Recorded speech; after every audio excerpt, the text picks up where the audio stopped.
आज सुबह मैं बहुत ही जल्द अपने गांव से निकल गया हूं अपनी वैगनआर को लेके और मैं कहां जा रहा हूं एक नई गाड़ी की तलाश में। मैं आपको रास्ते में बताता हूं कि क्या होता है। मुझे कल रात को एक सुझाव आता है कि क्या मैं इंडिया में रहकर एक 10 लाख रुपए में कोई गाड़ी खरीद सकता हूं। वो सीएनजी होनी चाहिए, वो बड़ी से बड़ी गाड़ी होनी चाहिए और उसमें मुझे बहुत सारे कंफर्ट एंड कन्वीनियंट के फीचर मिलने चाहिए। हाँ दोस्तों, आज मैं एक नई गाड़ी की तलाश में जा रहा हूँ और वो भी सब कॉम्पैक्ट एसयूवी खरीदने जा रहा हूँ। मैं आपको बताऊंगा कि आपके लिए इनमें से कौन सी गाड़ी बेस्ट रहने वाली है। मैं 3 पॉइंट के आधार पर इन दोनों गाड़ियों को कंपेयर करूंगा और आखिर में आपको मैं बताऊंगा कि आपके लिए कौन सी गाड़ी बेस्ट है। वीडियो को शुरू करने से पहले मेरी आपसे एक रिक्वेस्ट है, अगर आप इस चैनल पे पहली बार हैं, आप इस वीडियो को देख रहे हैं और आपको ये पसंद आ रहा है तो इसको लाइक कर दीजिए, इस चैनल को भी सब्सक्राइब कर लीजिए ताकि मैं आपकी हर कन्फ्यूजन को दूर कर सकूं। वीडियो को स्टार्ट करते हैं मैं आपको बता दूं, इस वाले सेगमेंट में सिर्फ 2 ही गाड़ियां हैं जो आपको सीएनजी में मिलती है और इन दोनों गाड़ियों का जो बेस मॉडल सीएनजी के साथ प्राइस है वो 10 लाख रुपए के अंदर है। इन दोनों गाड़ियों का नाम है ब्रेजा और नेक्सॉन।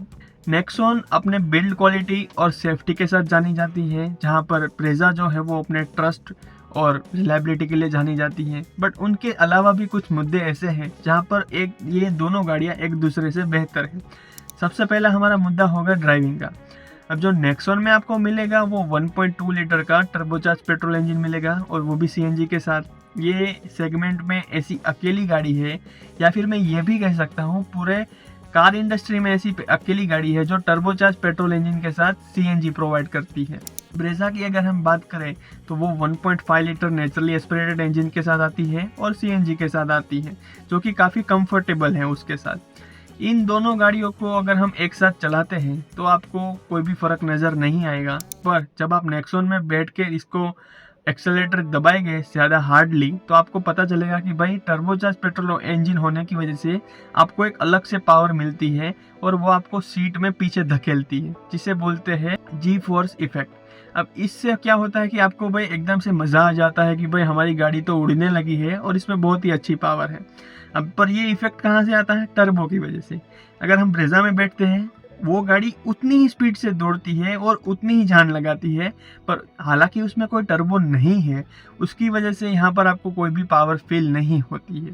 कहने का मतलब यही है कि गाड़ियाँ भले ही दोनों सेम स्पीड पे दौड़ रही होगी, बट आपको नेक्सॉन में पावर फील होगी, सीएनजी में हो या फिर पेट्रोल में हो, पर ब्रेजा में आपको किसी भी तरह की पावर फील नहीं होने वाली है। तो यहाँ पर मैं इन दोनों गाड़ियों को एक एक पॉइंट देता हूँ क्योंकि इन दोनों की ऑडियंस अलग अलग है। कुछ लोग चाहते हैं कि उन्हें 4 सिलेंडर इंजन चाहिए और नेचुरली एस्पिरेटेड चाहिए। कुछ लोग ऐसे हैं जिनको टर्बोचार्ज पेट्रोल इंजन चाहिए और पावर चाहिए अलग से। तो इन दोनों गाड़ियों को एक एक पॉइंट मिलता है। दूसरे मुद्दे की अगर हम बात करें तो वो है कंफर्ट। कंफर्ट के मामले में दोनों गाड़ियां ऐसी है कि आपको फ्रंट सीट्स पे तो कोई ऐसा पता नहीं चलेगा कि भाई इस गाड़ी का सस्पेंशन अच्छा है क्या, उस गाड़ी का सस्पेंशन अच्छा है। बट जब आप पीछे बैठते हो तब आपको पता लगेगा कि भाई जो नेक्सॉन में कंफर्ट है वो ज़्यादा है, क्योंकि नेक्सॉन की जो सीट है, जो इनका रिक्लाइन एंगल है, वो आपकी बॉडी के अनुसार बहुत ही बढ़िया है।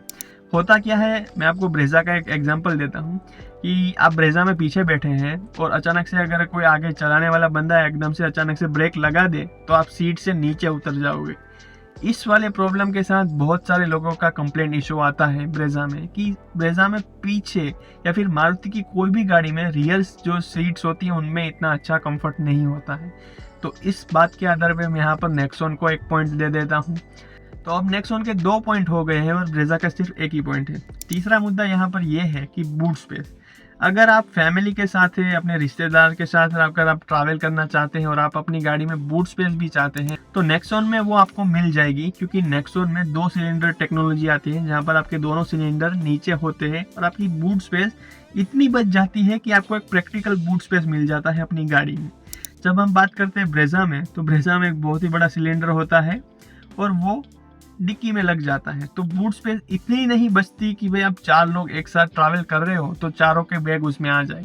छोटे मोटे बैग आ जाते हैं, कोई थैली वगैरह आ जाती है उसमें, बट बूट स्पेस जो है वो प्रैक्टिकल नहीं है। तो यहाँ पर अगेन 1 पॉइंट हो जाता है नेक्सॉन का, और नेक्सॉन के यहाँ पर 3 पॉइंट हो गए हैं और ब्रेजा का सिर्फ 1 ही पॉइंट है। आप में से काफ़ी सारे भाई लोग बोलेंगे कि भाई यहाँ पर ब्रेजा हार गई, ऐसा नहीं है। ब्रेजा उनके अलावा कुछ मामलों में बेहतर है, वो हम सबको पता है भाई। बट जो प्रैक्टिकलिटी की बात आती है, कंफर्ट की बात आती है, डे टू डे लाइफ की बात आती है, सेफ्टी की बात आती है, बिल्ड क्वालिटी की बात आती है, तो नेक्सॉन हर मामले में ब्रेजा से बेहतर है।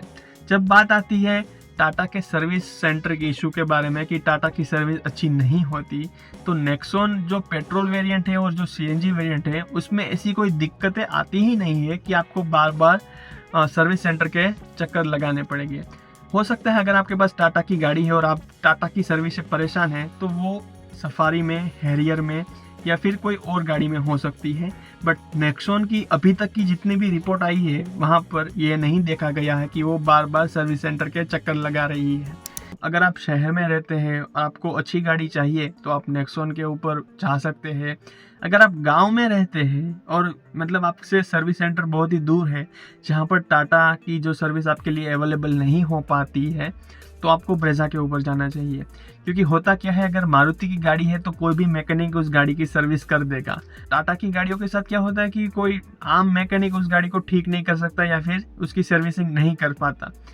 तो ये आखिरी वाला कंक्लूजन ऐसा नहीं है कि मैं आपको कंफ्यूजन में डाल रहा हूँ, सिंपल बात है। आप शहर में रहते हैं तो आपके लिए ये गाड़ी बेस्ट है, आप गांव में रहते हैं तो आपके लिए ये गाड़ी बेस्ट है।